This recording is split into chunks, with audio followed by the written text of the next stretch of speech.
Obama is supporting torture.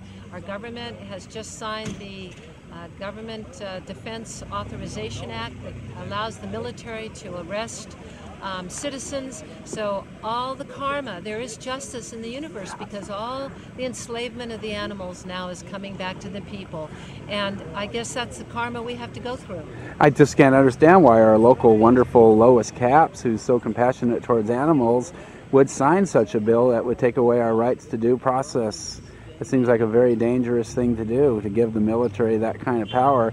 And too much power corrupts absolutely. And to take away that kind of check on government power, it seems to me the first road towards dictatorship and tyranny. So I just can't understand. Can you understand how these people like Lois can vote for this bill? We're going to have to ask her, and we'll be going there later to ask her. We need to. I'm going to finish this interview now. Economically and civil liberties-wise, we are where pre-World War II Germany was. Exactly. And we are in a very dangerous place. And it's become a one-party system. And when people voted for Barack Obama, 70% of the country, they wanted a change in every possible way, with regards to our Constitution, the erosion of our civil liberties. And we have been going on the same path. If you read Glenn Greenwald, can I recommend you read Glenn Greenwald, okay. Constitutional attorney.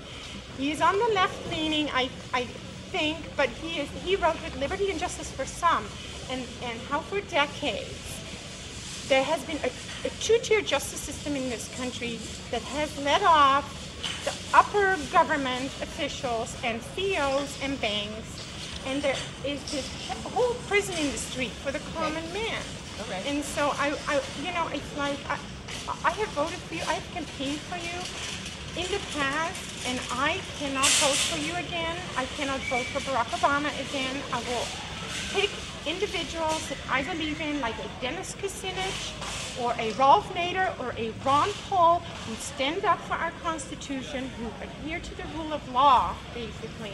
And But thank you very much for sharing your opinion. Well spoken. You absolutely nailed it. Well, These traitors should be put in indefinite detention for voting against our Constitution. Well, the upholding of the Constitution is not, and my husband is an attorney. I want to make sure that... Let me ask you a question. We're just disgusted and appalled. I'll ask you a question. You should be impeached and in jail for breaking our Constitution. Can I ask you a question? Sure. First of all, I really appreciate the way you care about animals and torture of animals, and you've signed to protect the horses and so forth. I think that somehow what we do to the animals, we do to ourselves. And we have a whole nation where animals are being abused in huge concentration camp, Auschwitz-type conditions. The chickens. Doris Day, I wrote a letter to the editor, and she wrote an article a week later, and she asked people not to buy anything but free-range chickens. Now, maybe you would possibly consider, I don't know if you would consider, but a lot of people are becoming vegetarians because of the cruelty. Mrs. Basehart out in Montecito, she's the wife of Richard Basehart, the actor. She's a vegetarian. She says there's no other sane way to be. Okay. And it would be wonderful if you would consider becoming a vegetarian and being an example. But as far as this National Defense Authorization Act is concerned, I think that power corrupts, and absolute power corrupts absolutely.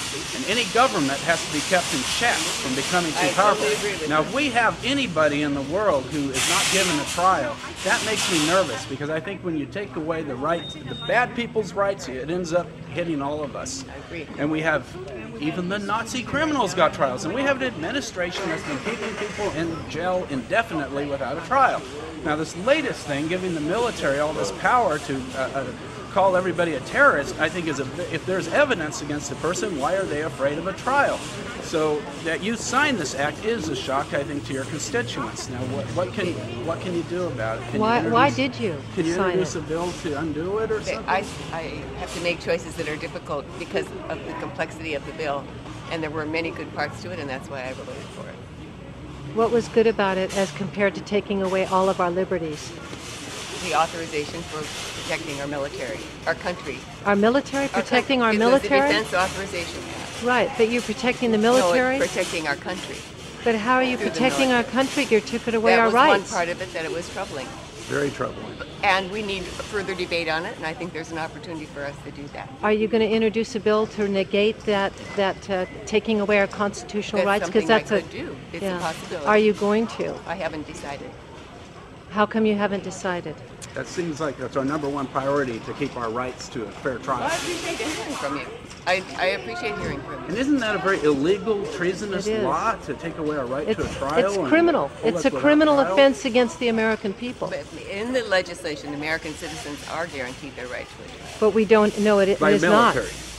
By the military. And I? No, it's not. According to ACLU, they examined the final bill, All right. and they on their website are now saying that that Americans do not have due process, which is the first step to Then trial. there's an opportunity for redress, and that's certainly part of our So will you our commit government to as well. will you commit No, to I'm your not going to people? say that right now. Well, but then that I'm means happy you're not I'm going happy to be to study the issue, and I'll look to my colleagues and see what action is being suggested. Well, we can't vote for someone who's just going to make That's your false choice. promises. That's certainly your choice. Well, Yeah. to me, it's illegal. I want to make sure I hear from other Yeah. people. Okay. Students want some picture with you. They want to have a good You just asked Lois Capps, our Congresswoman, to rescind the National Defense Authorization Act.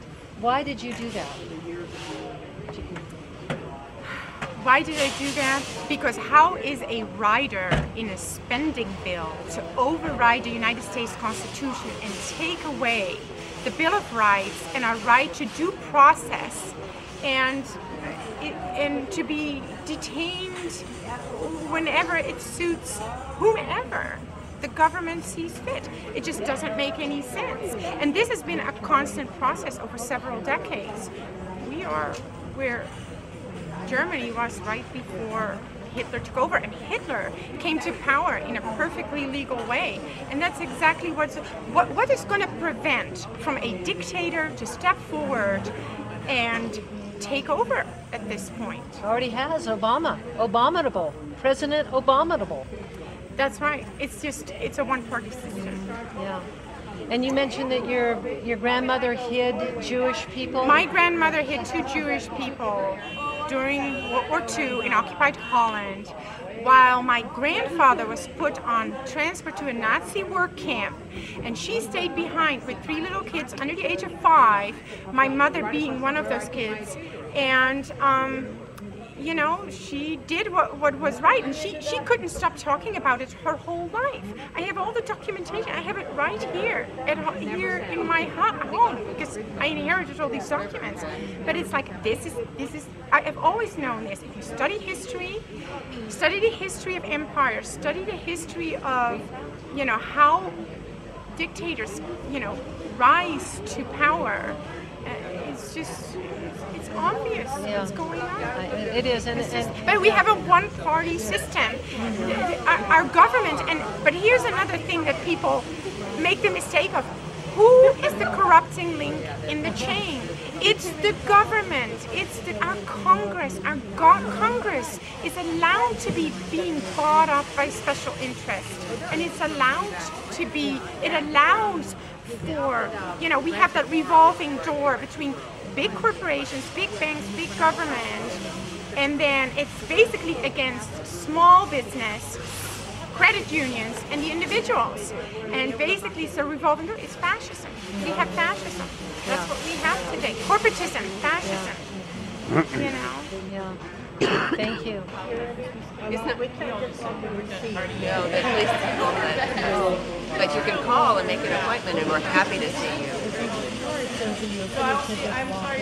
Well, I wish it weren't so. I wish it weren't so, but we have to be mindful of their requests. How come up in Santa Cruz? I don't want you to have to stand and block the way. Hi. This is Capps. Yes, Lois. I asked them if they needed to talk. They said, okay, to ask you. I wanted to thank you personally for supporting the horse slaughter prevention act. We save taxpayers $5 million a year from murdering our horses, and plus the pollution factor. So thank you so much for that. I hope you stay strong on it. We don't want to murder our horses. Yeah, so we went over to Albertsons, where Lois Capps was meeting with people. And I'd first like to say that any representative, mayor, council person who erodes our constitutional rights is a criminal. Right. Okay, they are the criminals, and the criminals are now running our government. And we have to address them with that title. It's no longer honorable.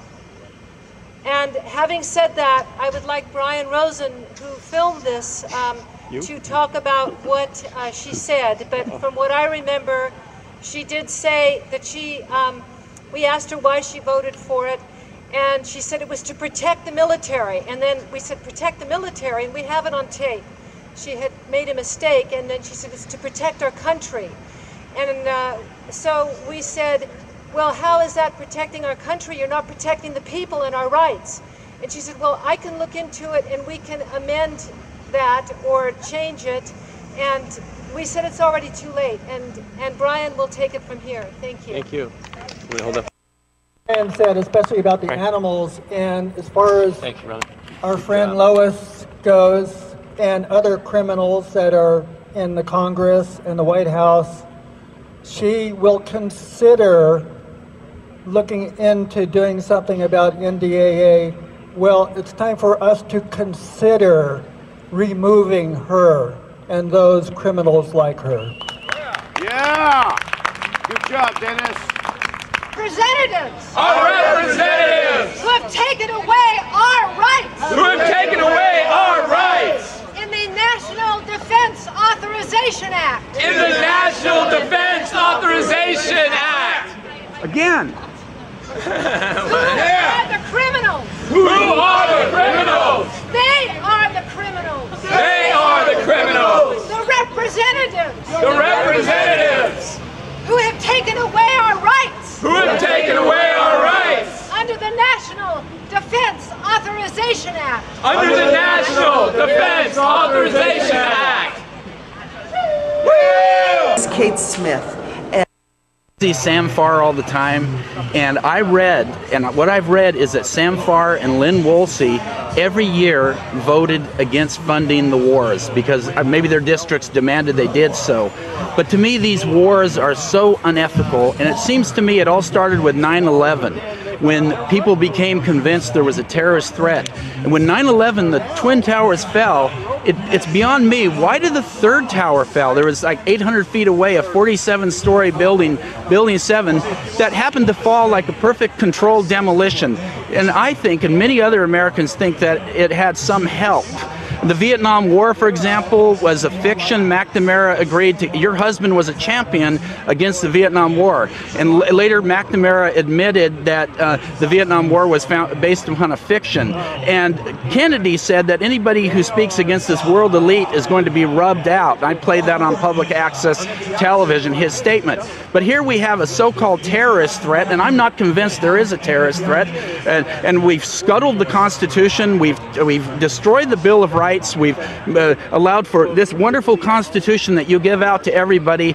We made it so there's warrantless wiretapping. The NDAA says that we can hold people indefinitely without trial, not to face your accusers. And I really think the Founding Fathers were right. The government is our biggest threat, not some outside enemy. So what do you think about all of this, and what can you do about the National Defense Authorization Act and to restore our Constitution and the rights of men and women all over our country? Because I think we're living in a climate of fear about terrorism, and it was Adolf Hitler who found terrorists everywhere, and I just don't see that. I see our government, who's killed maybe 1 million people in Iraq, maybe as being a bigger terrorist. Like Mahatma Gandhi said, the wealthier countries exploit the weaker countries. So what do you think about, why can't you follow in the footsteps of Sam Farr and Lynn Woolsey and vote against the funding of these wars every year because they're unethical?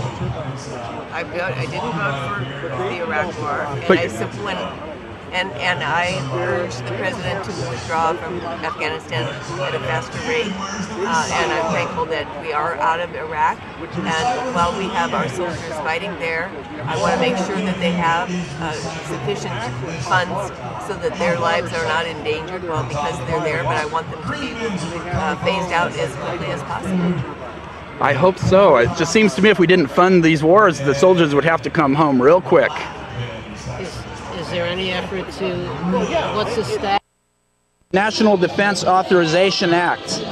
On the December 31st, President Obama signed a law, Lois Capps sponsored it and signed it, voted for it, that means any U.S. citizen can be held indefinitely without trial. To me, this is very scary, and I find our government, personally, I'm sorry to say, a lot of people may not agree with this, but I find our government to be a bigger terrorist. We've killed like 1 million people in Iraq, and are their lives any less worthy than our soldiers? And so here they can take any one of us away, hold us indefinitely, get away with torturing us, because they got away with torturing us under Bush, and if they can get away with torturing us under Bush, naturally they're going to want to try to get even more power. That's just human nature.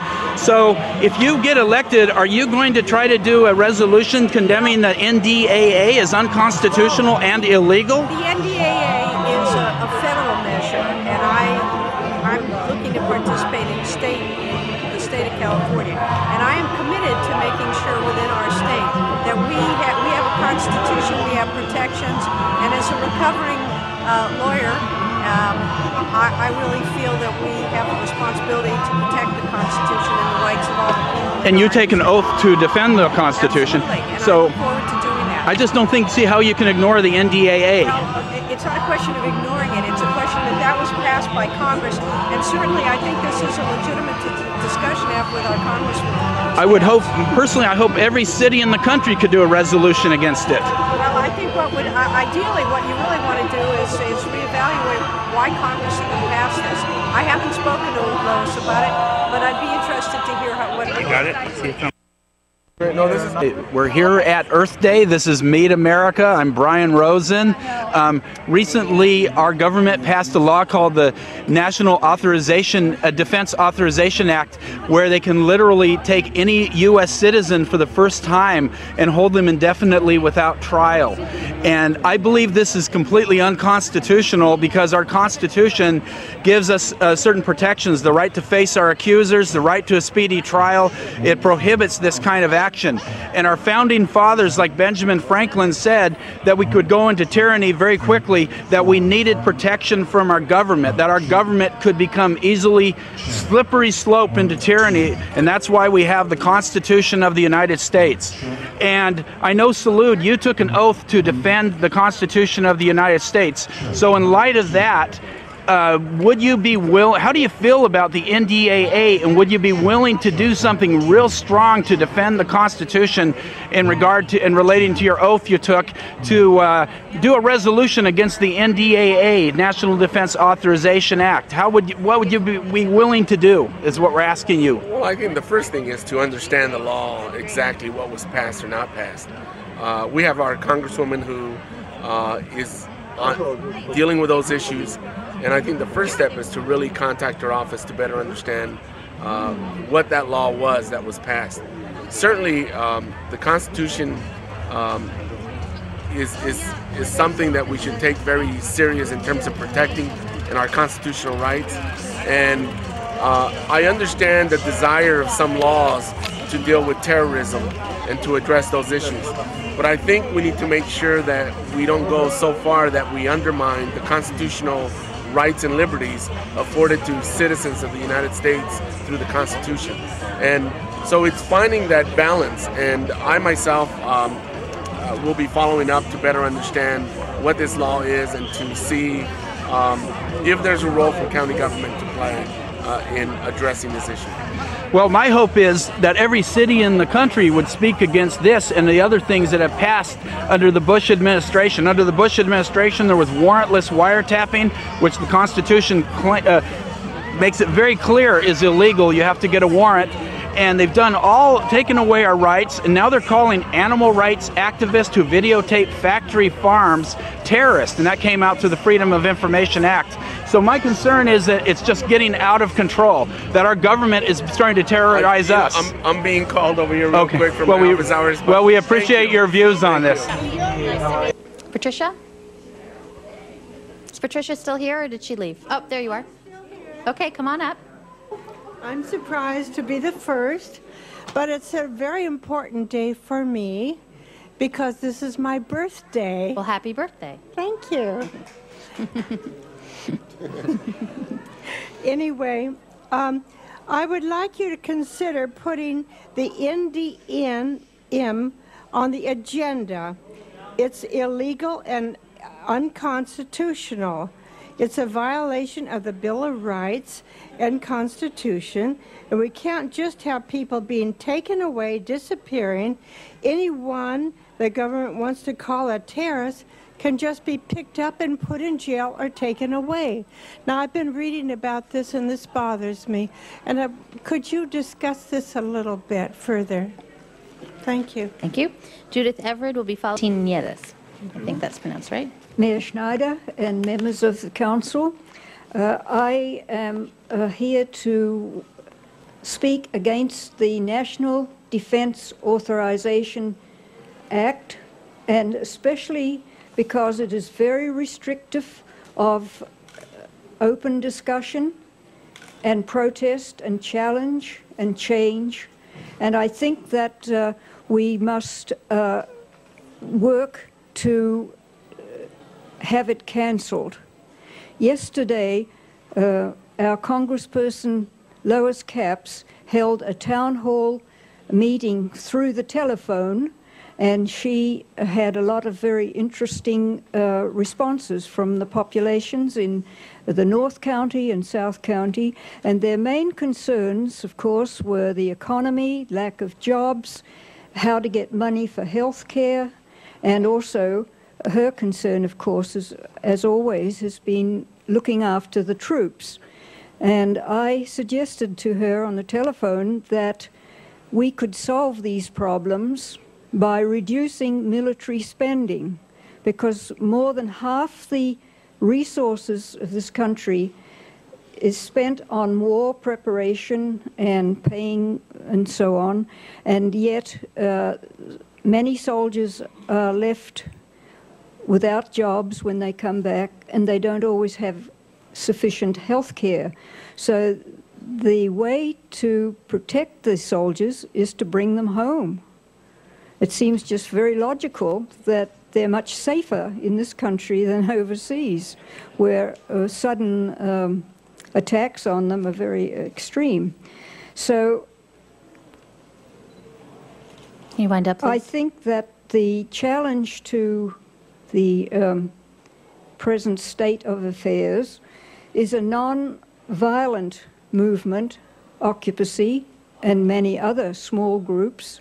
And when they join together, they may present to the government a threat. Okay. So your time is up, so thank you very much. I just want to add, we are a non-violent movement. Thank you. Thank you. We are opposed around the world by a monolithic and ruthless conspiracy that relies primarily on covert means for expanding its sphere of influence.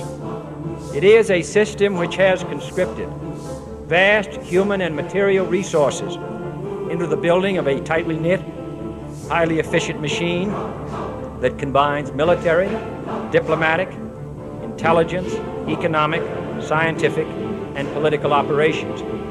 Its preparations are concealed, not published. Its mistakes are buried, not headlined. Its dissenters are silenced, not praised.